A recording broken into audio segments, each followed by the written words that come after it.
Hello. My name is Loretta Victoria Ramirez. I'm assistant professor of Latinx rhetoric and composition at California State University, Long Beach. I'm presenting my project, Get Back to Where You Belong, You Once Belonged, a Chicana-Apache professor's autoethnography on racial and rhetorical belongings. My presentation launches exploration sparked when my acquisition editor in 2022 bade clarification on my positionality for my first book, The Wound and the Stitch, a genealogy of the female body from medieval Iberia to SoCal Chicanx art, which has now made its way through publication and will be released by Penn State University Press in May 2024. In those early stages of the book's publication process, I discovered that my expertise in Chicana articulations or rhetorics of woundedness stems from my own emotions of unbelonging. Accordingly, in this talk, I pivot from my earlier efforts to recover through external archives historical Chicana rhetorics of woundedness and towards interior archives of myself. In my new book project, Get Back, I study woundedness as expressed in my life rather than in literature or art to access cultural rhetorics directly from my own life, right?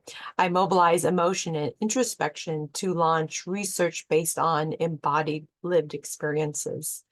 I employ autoethnography to reflect on my intersectionality as impetus for inquiry and social confrontation within ethnic studies discourses and decolonial frameworks. My goal is specifically to study biopolitics and rhetorics of unbelonging in Los Angeles Chicanx communities. I apply a personal lens to detect these biopolitical forces that curtail Chicanx wellness by exploring my own family as a fragment of a community ruptured by the Vietnam-American War. Listening to ghosts from my past, I participate in a historiography as hauntology, so I might better understand my own sense of racial and rhetorical unbelonging as a first-generation student and professor whose academic pathway resulted from wartime uprooting. Through a study of my family's movements from the 1960s to the present, I detect gendered and racialized biopolitical pathways that reinforce still existing colonial determinations of bodies that are left to die and that are left to control. I situate private woundedness to confront institutional violences against Chicanx body, voice, and autonomy. When I began to think about this project while landing my first book contract, I was fortunately concurrently piloting a new course that I had created and have since secured in my university course catalog. This course is called Centralizing Latinx Narratives, a seminar in writing self through autoethnography. In this course, students produce knowledge by examining interior archives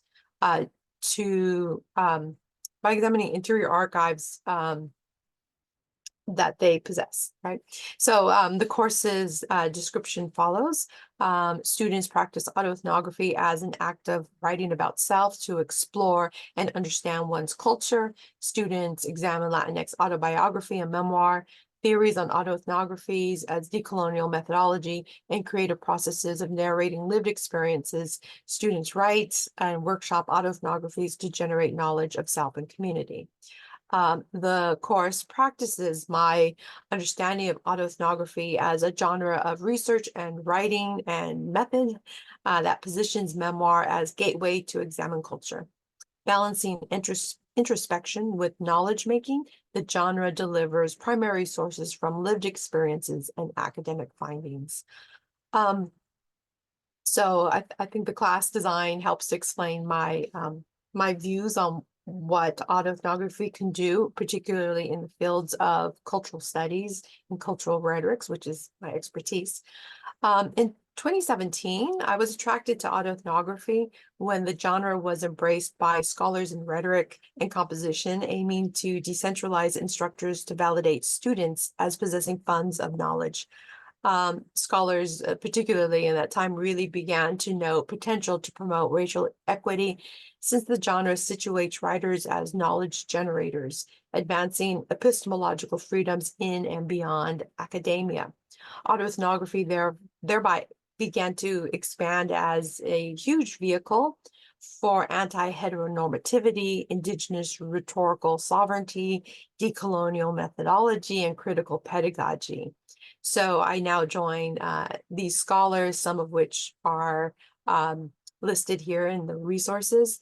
I join these scholars and these areas of scholarship, but I also provide distinct areas of emphasis as my project Get Back employs autoethnography to study biopolitics and rhetorics of unbelongings and woundedness in Los Angeles Chicanx lived experiences. An innovative, I believe, application of the genre that also extends to pedagogical explorations. Returning briefly to pedagogy, again, to think about, to demonstrate how I also think about my own autoethnography. This is what I teach to my students. And in my class, the assessment of student performances, I concentrate on a primary assignment, an autoethnography, of course, that first centralizes the self. So that's the project's autobiographical element, and then explores one's culture, the ethno element, and articulates lived experiences through research that contextualizes solution seeking as relevant to society and academia. So the graphy element. Students write and workshop all three elements of the autoethnography as standalone pieces over several weeks, and they end the course by combining all three components into the fuller autoethnography.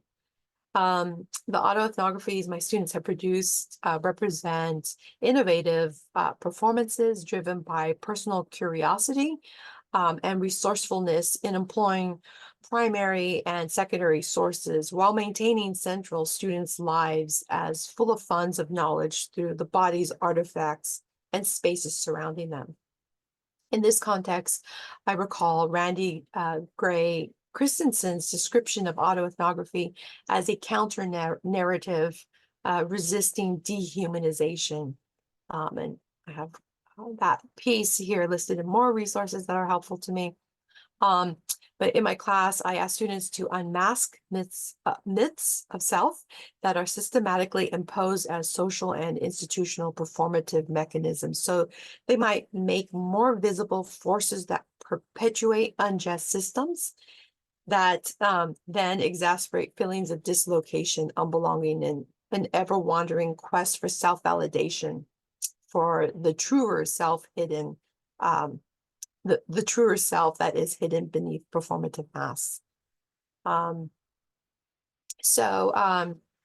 main goal for my pedagogy, we already covered one point, but a second point is to provide a capstone for students to assume responsibility for presenting an academic voice supported by rhetorical belonging.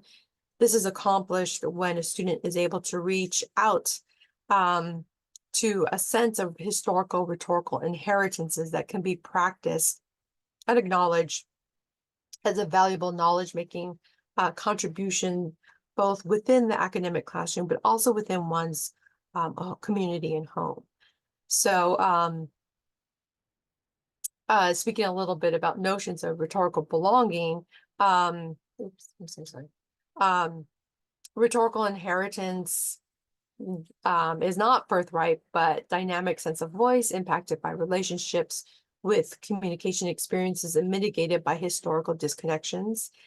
In my class, I teach Chicano-Latino studies, rhetoric.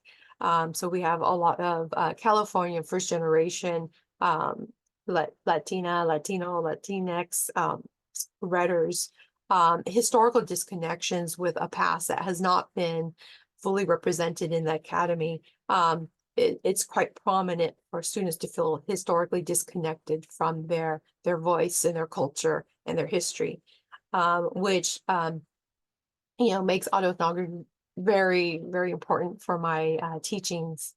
The idea of rhetorical inheritances also draws on concepts of historiography as ontology. Here, attention to suppressed narratives is impetus for developing a methodological process wherein scholars embark on unsettling historical probes. Michelle Balliff describes this methodology as follows. We will not feel at home in a ontological history, and unlike Odysseus, we will not hail the inhabitants of the underworld, ply them with sacrificial blood for the purpose of finding our way home. On the contrary, our encounters with the undead will leave us too restless, uneasy, uncertain, unhomely, and in that restless moment, we experience the event, the ethical moment of radical otherness, which we will have experienced is within us. So Balliff's historiography as ontology is really helpful in asserting historians' ethical obligation to listen to what is unfamiliar and provide medium for the unspoken. It is important to note, however, that for some racialized historians, myself being a Chicana-Apache rhetorical historian, some of us confront radical otherness in daily living engagements.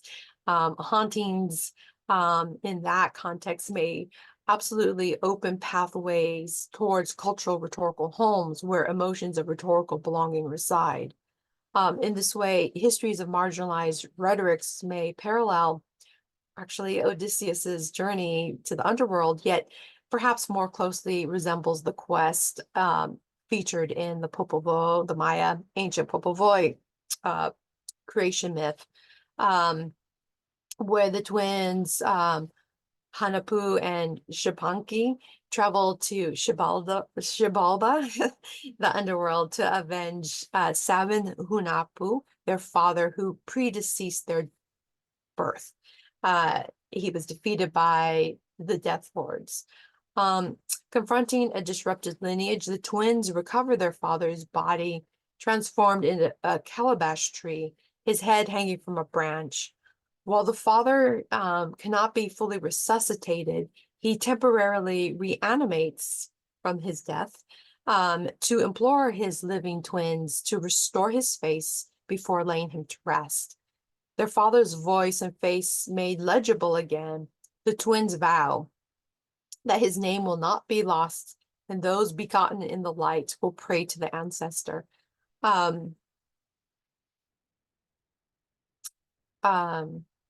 Once assuring remembrance, the twins immediately begin to locate themselves. They find their own potential as both the inheritors and sources of this begotten light, and they actualize their destiny by transforming and ascending into the sun and the moon. So the twins become, in the Popol Vuh, the sun and the moon. The haunting here, as we can see, is not an encounter with radical otherness or emotions of unsettlement, but a drive to reinstate legibility of a belonging that facilitates ascension. So recoveries of marginalized rhetorics resonate with this quest into the Xibalba underworld to resuscitate the lost, even if to hear only a few ghostly whispers that express longing to be recognizable again. This task to listen to ghosts is daunting, not in encountering ghosts, but in unwrapping the layered shrouds that muffle the voice. That is to say, Xibalba, which translates literally as the place of fright, is the darkness and violence entered to retrieve disrupted rhetorics or stories or histories. Locating these disrupted pasts provides opportunities to reanimate rhetorical inheritances into immediate embodied objectives, making apparent that the place of fright also encounters unknown selves. Listening to ghosts stirs awareness of cultural distances between living selves and ancestors. The fright in Xibalba might accordingly also be a heightened awareness of one's altered cultural voice, disconnected from rhetorical inheritances. Yet ontology also offers living bodies opportunities to serve as mediums for silence ancestors and to articulate buried rhetorics now recontextualized in immediate conditions and moments. I imagine a process of recontextualizing historical cultural rhetorics within the living speaking present to authorize one's succession within a multitude of genealogical rhetorical threads. In such experiences, hauntings beckon homecoming. Phantom ancestors guide readers into emotions of belonging. Ghosts here do not unnerve. They are not uncanny, but familiar and familial. If there is fright, distress derives from encountering violent conditions, striving to eliminate living relevancies of cultural voice. Hence, we arrive to my project as I listened to the spirit of my family's past in order to understand the violent conditions that silenced and altered our family's narratives. I also listened to my present, my students and autoethnography scholars in the formation of this project. Indeed, when I first piloted my autoethnography course, while I was working with my publisher for my first book, I began to accompany students in the process of writing their autoethnography. I took the same steps as they did as I had on that prompt. I was later so inspired by my students that I reconceptualized my own writings into a larger book project, Get Back, which I will briefly discuss for the remainder of this remainder of this talk. My drive in my own autoethnography is threefold. First, to position myself as a Chicana-Apache who generates knowledge. Second, to locate research of Chicana and Apache communities within lived experiences. And third, to expand decolonial methodologies by narrating self and community from internal scholarly positionality. Thus, my project contests ethnographical processes that glean cultural knowledge from exterior positionality. Indeed, my story here is quite intimate in positionality as it addresses the ways that my life as an academic was launched by family wounds, dislocations, and unbelongings. I specifically reflect on an uncle that I never knew.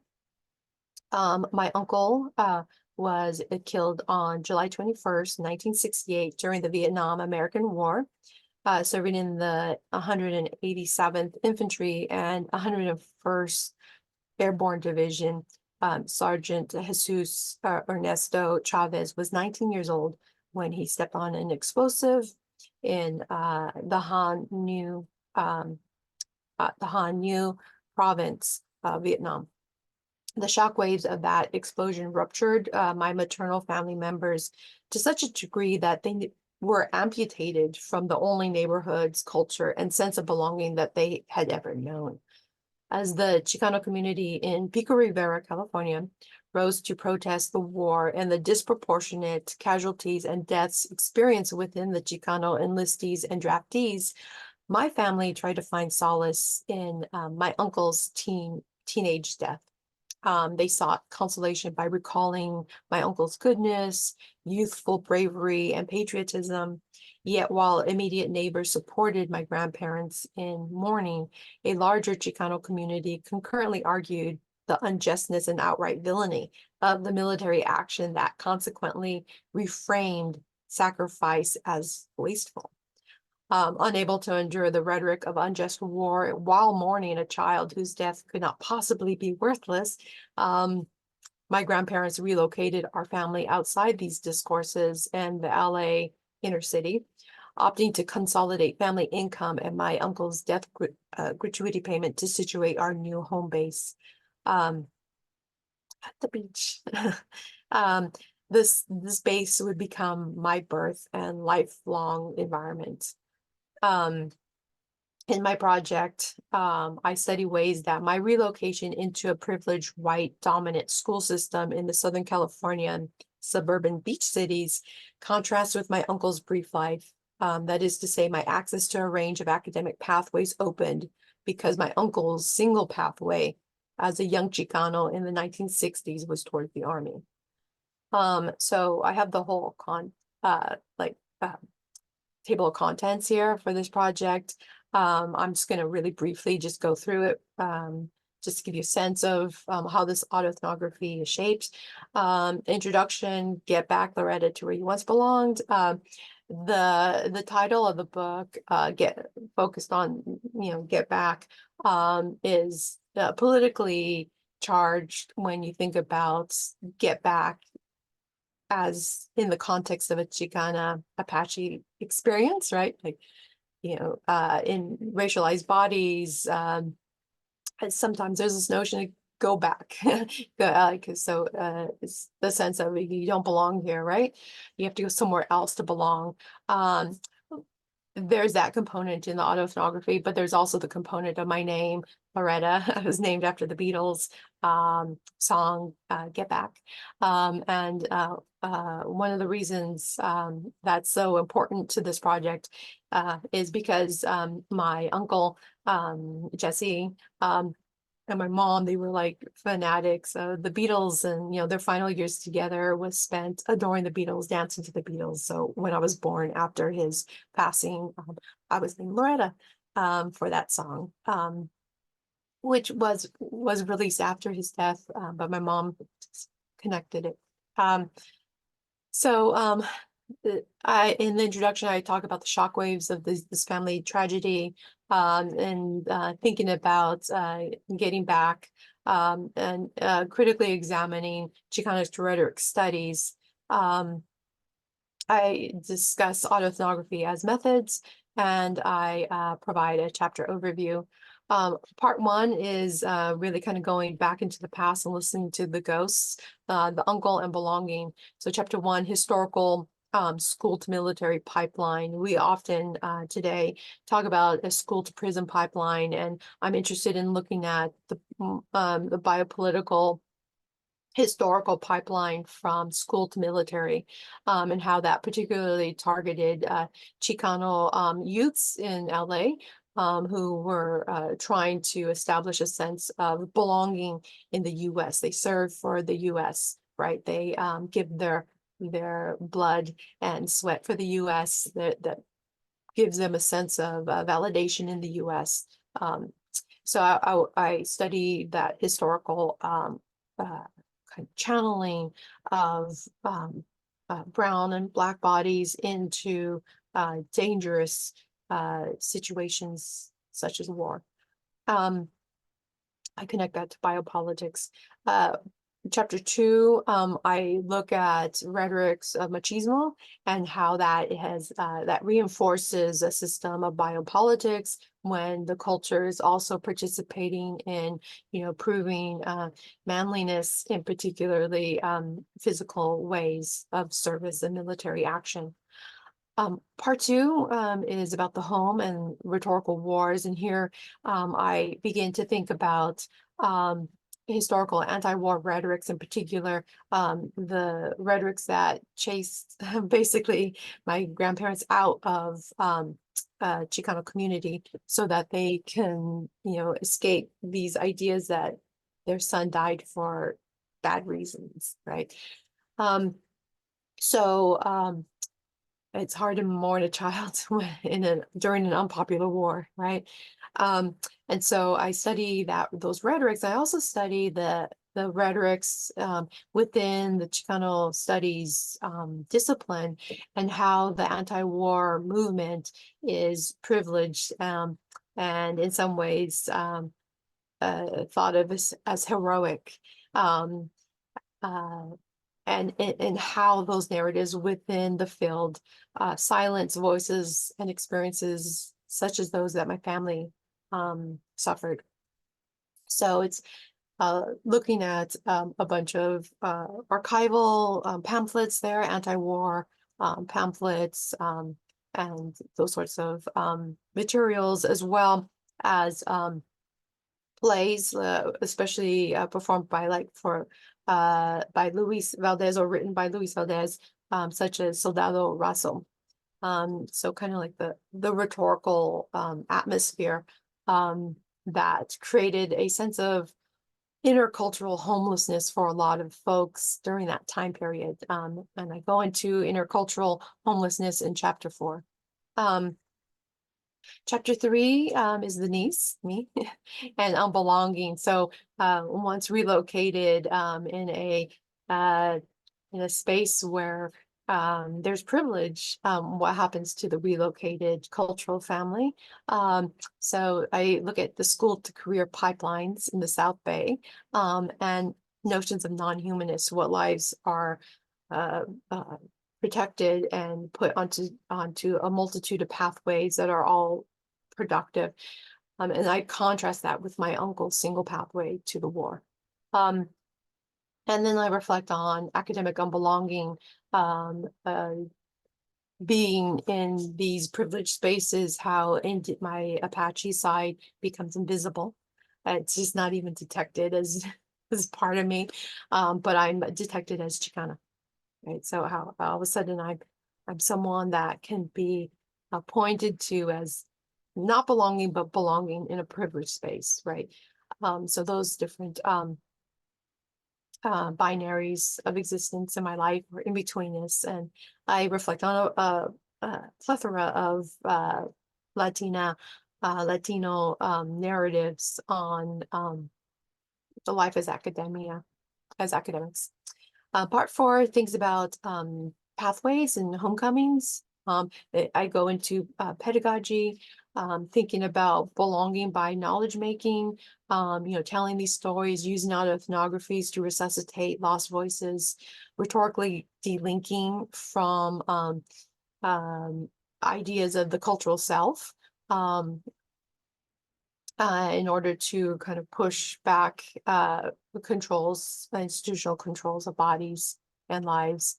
And I end by, again, thinking about hauntology as homecoming. Almost done here, but I wanted to end with this image. So my grandmother, who is now in her 90s and under hospice care, recently gifted the beach house to me. And it is because of that, a really emotional time for me. Autoethnography could be really difficult to write because you're really digging in, right? And so I've discovered as I've gone through the house a lot of hidden mementos about my uncle, and this is one of those I just found recently in the back of a closet. And this article features a story on my uncle and a schoolmate, Sam Pavata, who were both killed on the same day in Vietnam. Both played on the same football team at El Rancho High. And my uncle was number 24. You can see him front and center here. And Pavata was number 41. He's kind of in the back. Touchingly, the two grieving families, according to the article, the two grieving families that the teammates left behind seem to find solace that their loved ones accompanied each other as a team into the afterlife. The article even notes that the two men were buried in the same cemetery, 50 yards away from one another, right? So in football, that's significance. I never spoke with my grandmother about this article. I never knew of this story until I began to care for her belongings and uncovered the framed article at the back of her closet. So I don't know if the idea of her son slipping into the afterlife with a teammate brought her comfort. I imagine that it did. Thus, you could see the collage embellishment with the U.S. flags at the bottom and the red, white, and blue stars framing the article photo. And so I'm imagining that this story helped her. And while I'm glad if my grieving family found comfort, what I see in this article is motivation also for my scholarship. I see my uncle and his teammates, both historically restricted in their opportunities to be well and to live long, and ultimately get back, urges academia and community to close biopolitical pathways to violence, close them to violence, and open academic pathways populated with validation, opportunity, and belonging. I thank you for your time. And I also invite you to reach out to me for further discussion. This project is not finished yet, not reaching publishers yet, but so I welcome feedback and discussion as I continue to work on this. Okay, thank you for your time. Take care.